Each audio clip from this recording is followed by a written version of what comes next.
Muy buenos días, bienvenidos al Planetario de la Universidad de Santiago de Chile. Para nosotros es un honor estar celebrando esta semana la conmemoración del Día Internacional de la Mujer y las Niñas en la Ciencia. Planetario de la Universidad de Santiago de Chile cumplimos este año 40 años donde hemos inspirado las vocaciones científicas de niños y niñas.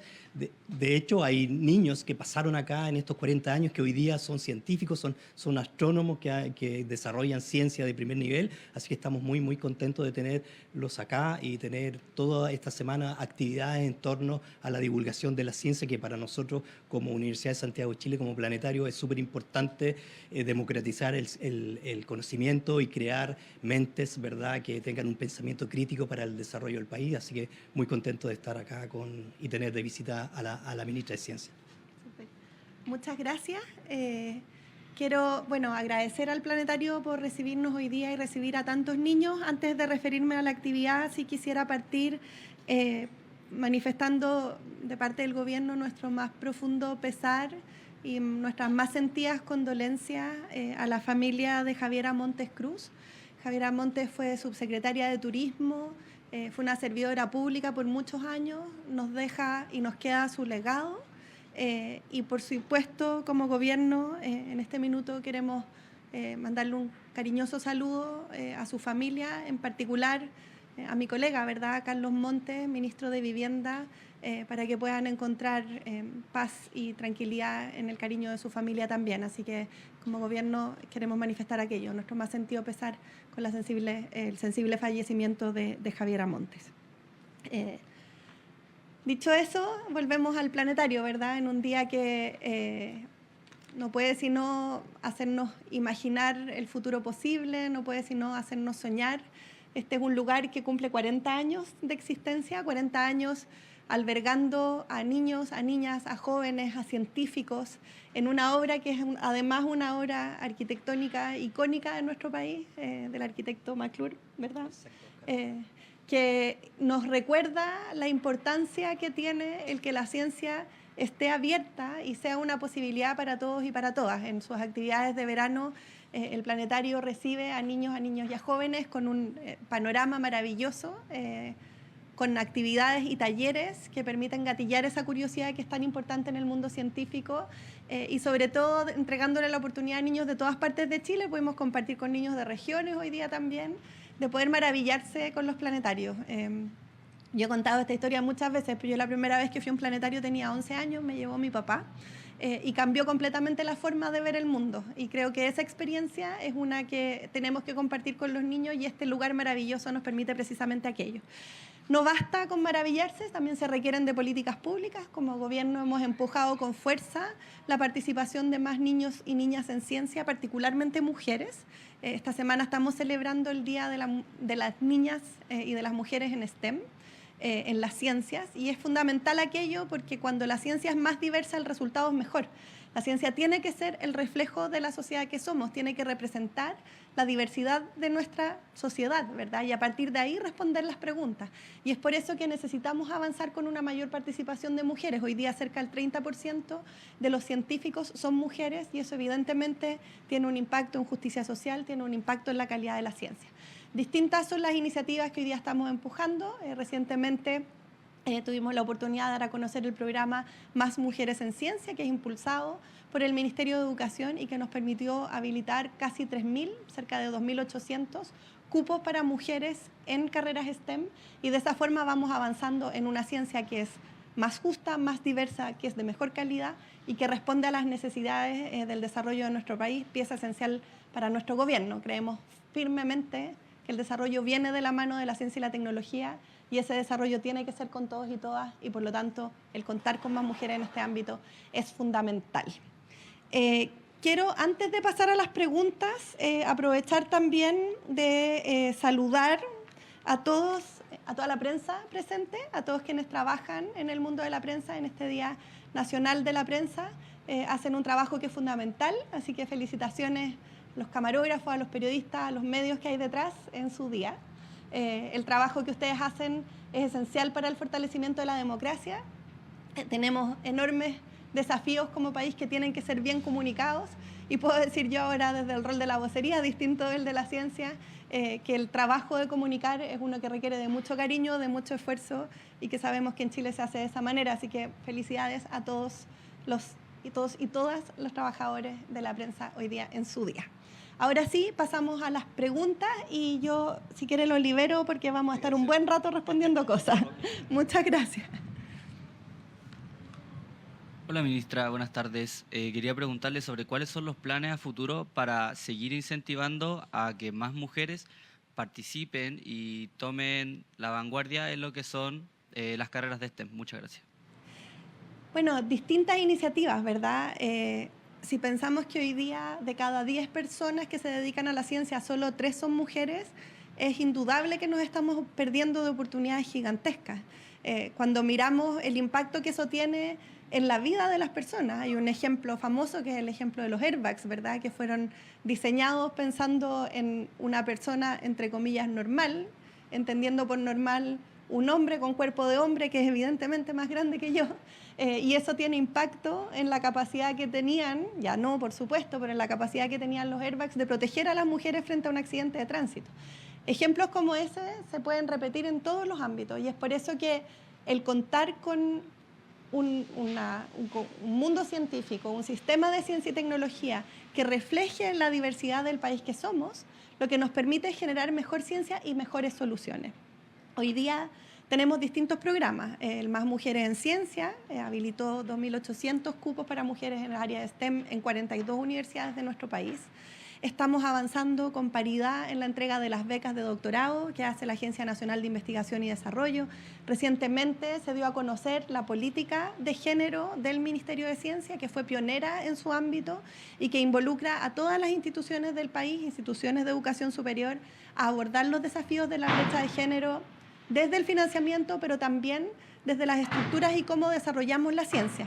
Este es un trabajo permanente y que toma de energía y requiere de mucho tiempo, pero es un ámbito en el que como ministerio estamos absolutamente comprometidos y hay que decirlo en una agenda que es una política de Estado, una agenda de mayor participación de mujeres en ciencia que se inició en el gobierno anterior, que nosotros tomamos y proyectamos y que esperamos sea proyectado en un próximo gobierno porque es fundamental. Hola, ministra, buenas tardes. Buenas Desde tardes. Cooperativa Ciencia queremos saber cómo se está trabajando esta nueva inteligencia artificial LATAM GPT. ¿Quiénes están trabajando en su desarrollo, refiriéndome bien a la paridad de género que conforma este equipo? Sí, por supuesto. A mí me declararon madrina de Cooperativa Ciencia en algún minuto. Así que muchas gracias por estar hoy día con nosotros.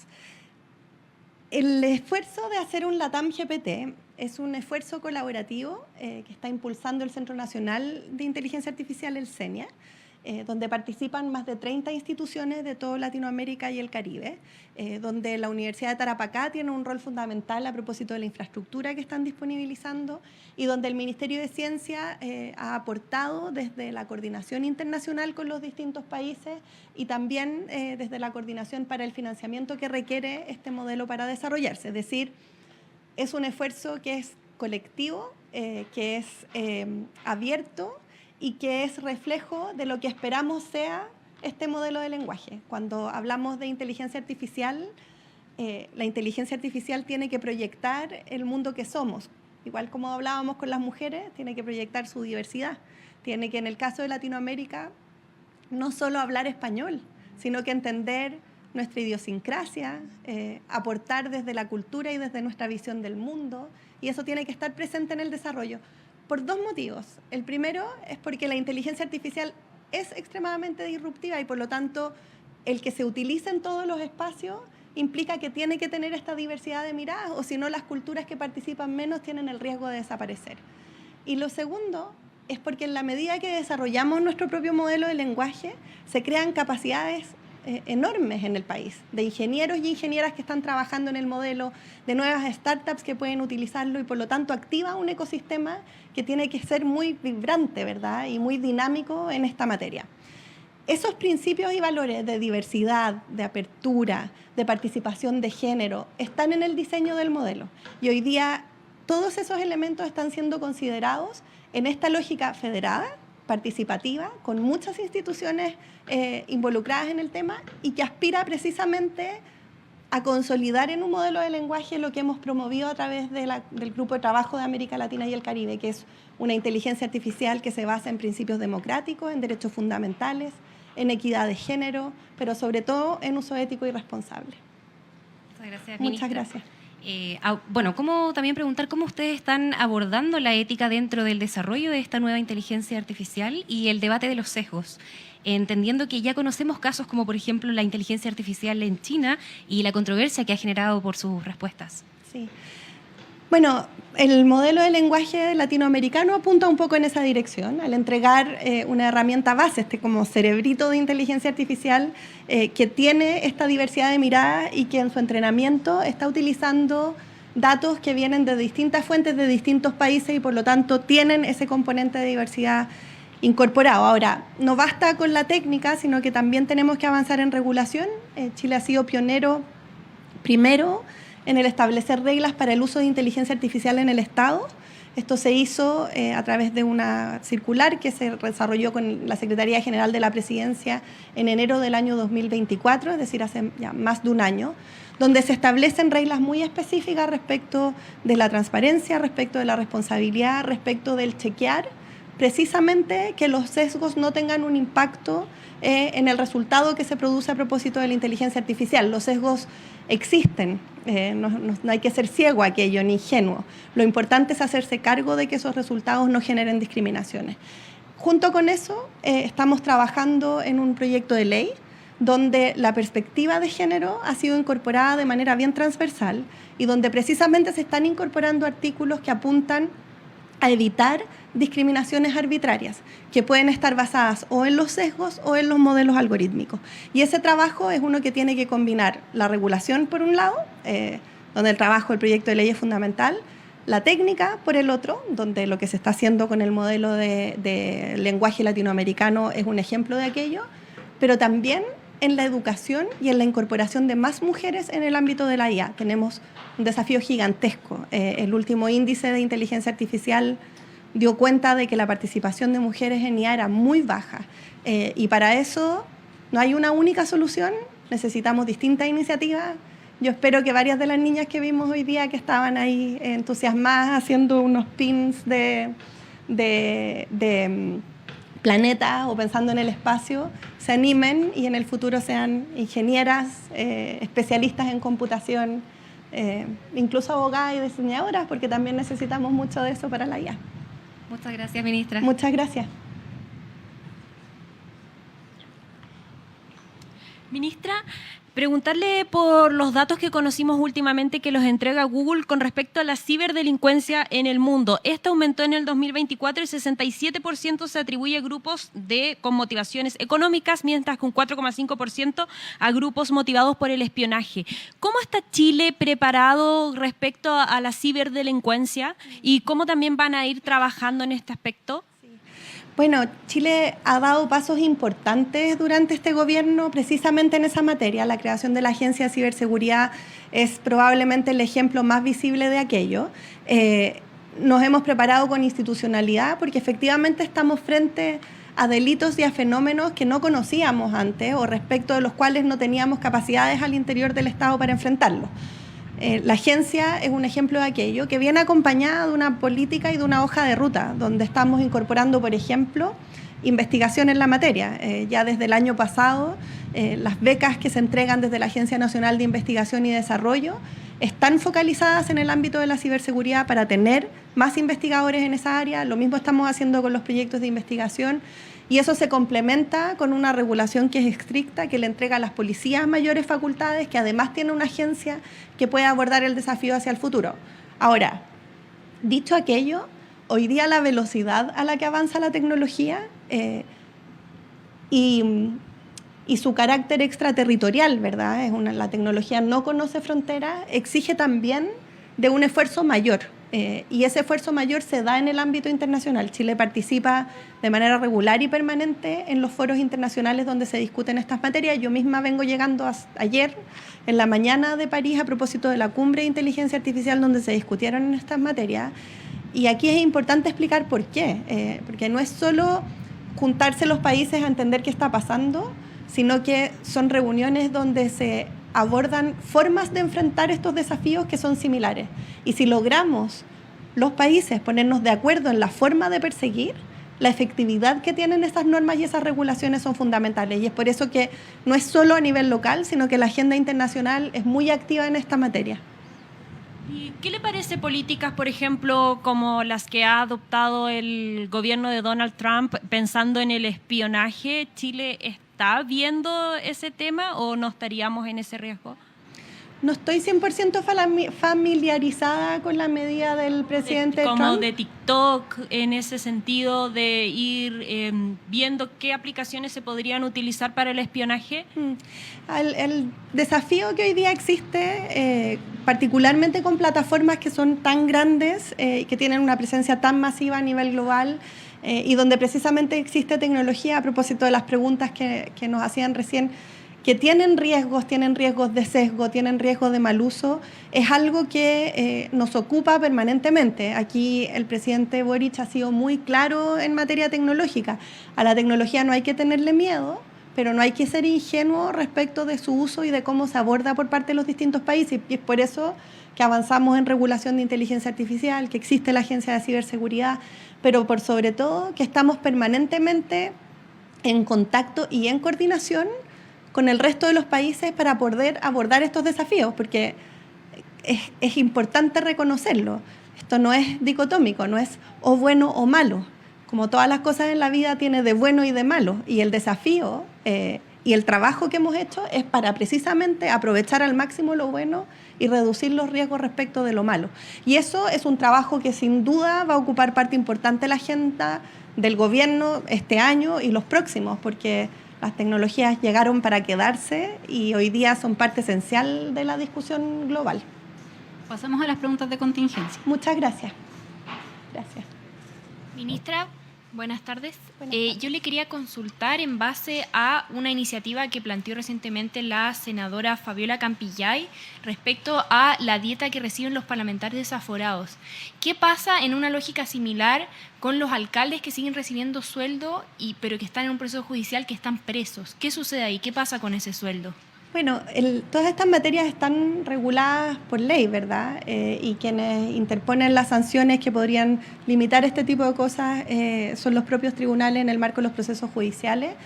Como gobierno, sin duda, nos parece que es una discusión que hay que dar. Son temas que aparecen y que están en el debate público, que tienen interés público y que tienen que discutirse, pero discutirse en el lugar y en el espacio que corresponde, que es en el Congreso. Y por lo tanto, estaremos atentos a la iniciativa de la senadora Campillay, así como de cualquier otra que pudiera presentarse, para precisamente facilitar una discusión que nos parece que es pertinente. Hola, ministra. Preguntarle a propósito de los equipos del segundo piso que habrían hecho caso omiso a las advertencias de los ministerios de Cultura y Bienes Nacionales por posibles ilegalidades en la compra de la casa del expresidente Salvador Allende, y parlamentarios a raíz de eso están pidiendo incluso la renuncia de esos asesores como los responsables de este error. ¿Se van a hacer valer esas responsabilidades?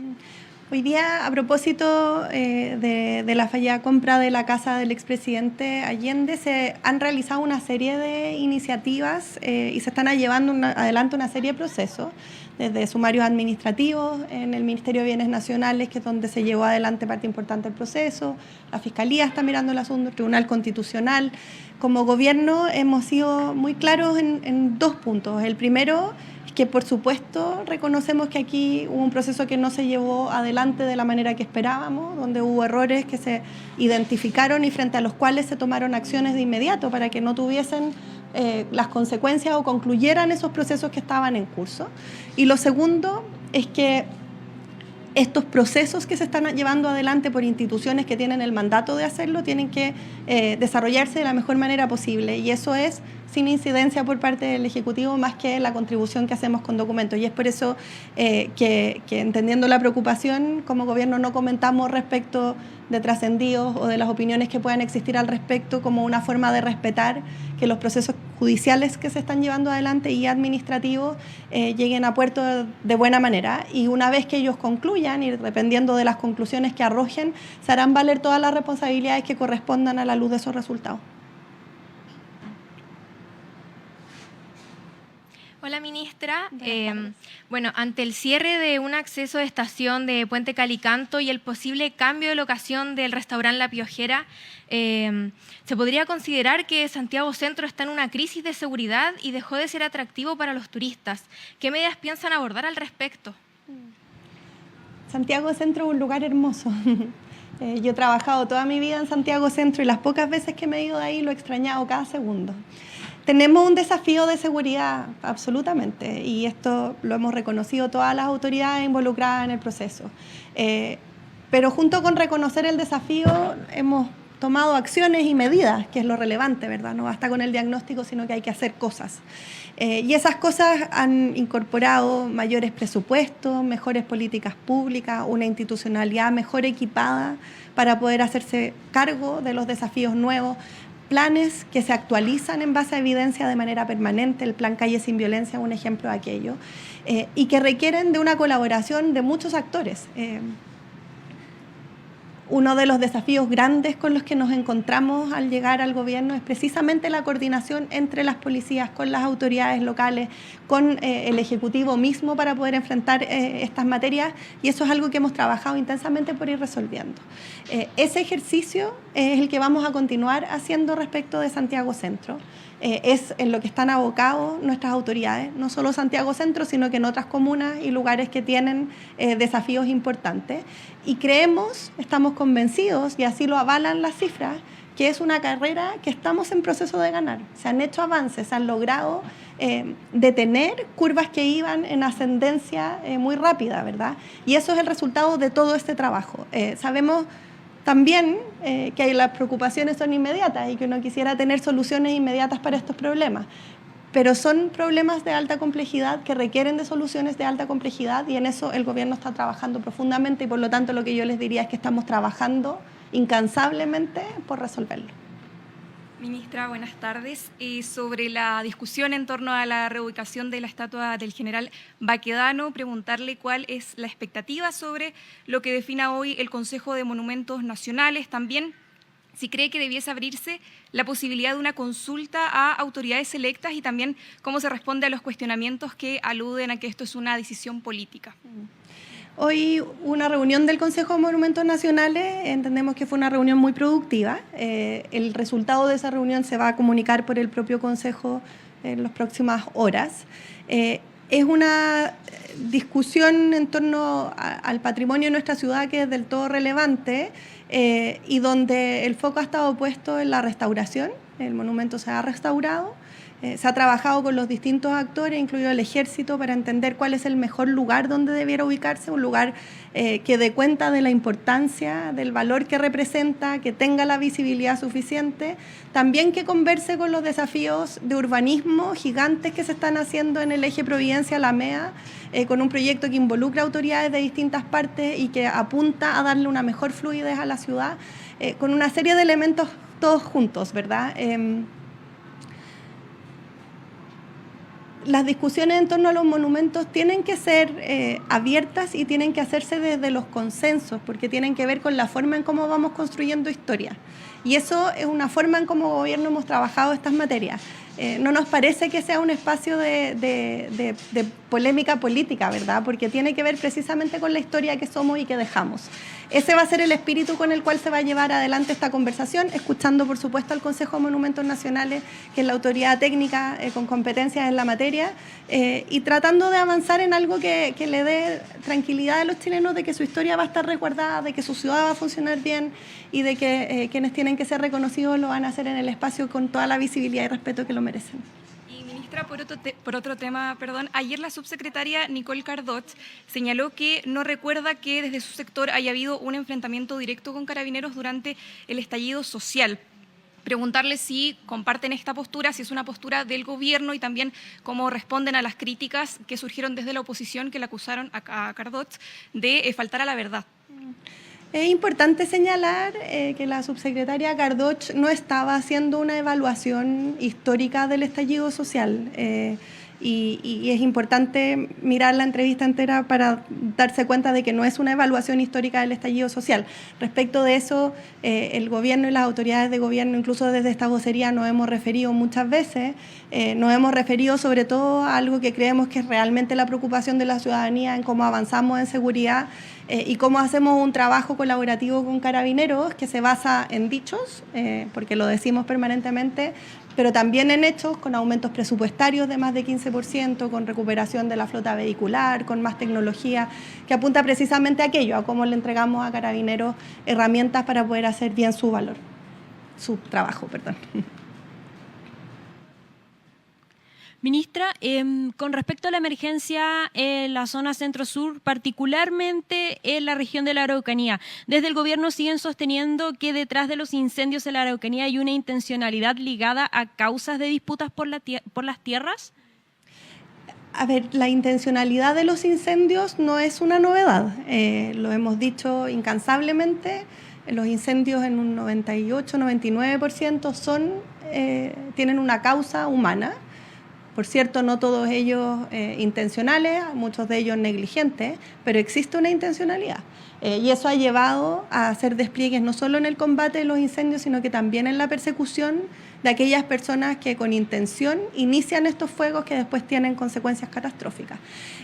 Esa intencionalidad es parte de la realidad con la que tenemos que enfrentar los incendios y es donde está puesto el foco y el trabajo del gobierno. Hoy día existen investigaciones en curso, existen procesos que está llevando adelante la Fiscalía precisamente para esclarecer cuáles son las razones que hay detrás de la intencionalidad y de esa manera conocer de mejor manera lo que motiva estos delitos espantosos. Y nosotros como gobierno vamos a quedarnos en esa tarea aportando a la Fiscalía, combatiendo los incendios, denunciando las veces que sea necesario lo que significa iniciar un incendio de esta naturaleza y comprendiendo las causas de esa intencionalidad de la mejor manera posible y de la mano de la Fiscalía. Pero particularmente la región de la Araucanía, ¿es por tierras? ¿Continúan con eso por parte del gobierno? Como le decía, estos son investigaciones en curso, la ministra Toa se refirió a esto hoy en la mañana también, son preguntas que está investigando hoy día la Fiscalía y que a la luz de las respuestas que tengamos se tomarán las medidas adecuadas. Con respecto a la pregunta anterior, nos quedó una duda con respecto a las declaraciones de Nicole Cardoch. ¿Hubo un enfrentamiento en términos políticos de su sector con Carabineros en el estallido social? Creo que vuelvo a la lógica de las dicotomías, ¿verdad? El hacer crítica respecto del trabajo de las instituciones o de las decisiones de los gobernantes es parte natural del ejercicio de la democracia y esas críticas tienen que verse a la luz de los roles que juegan los distintos actores políticos en su momento.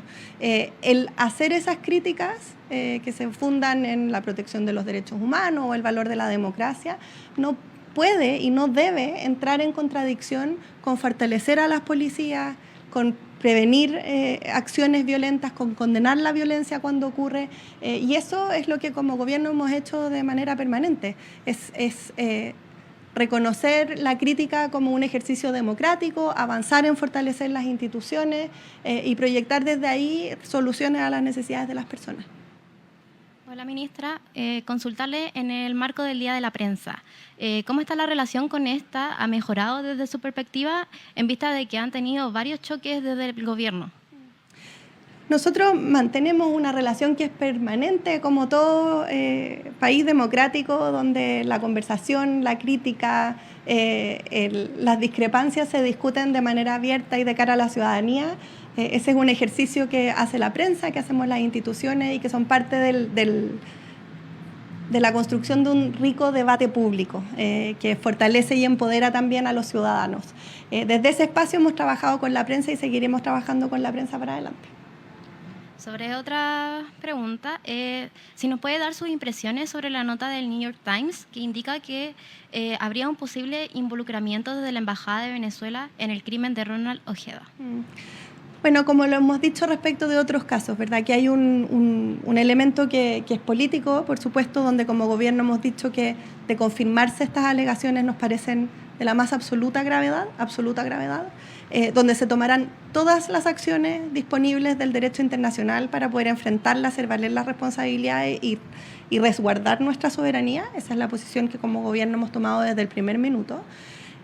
Dicho eso, existen investigaciones en curso que tienen que llevarse adelante de manera cuidadosa y donde el cuidado y el trabajo de la inteligencia requiere de parte nuestra que no comentemos y que no nos refiramos a elementos que aparecen en los medios de comunicación. Es una forma de resguardar el buen funcionamiento del trabajo de nuestras policías y de inteligencia para resolver una situación que nos parece de la máxima gravedad.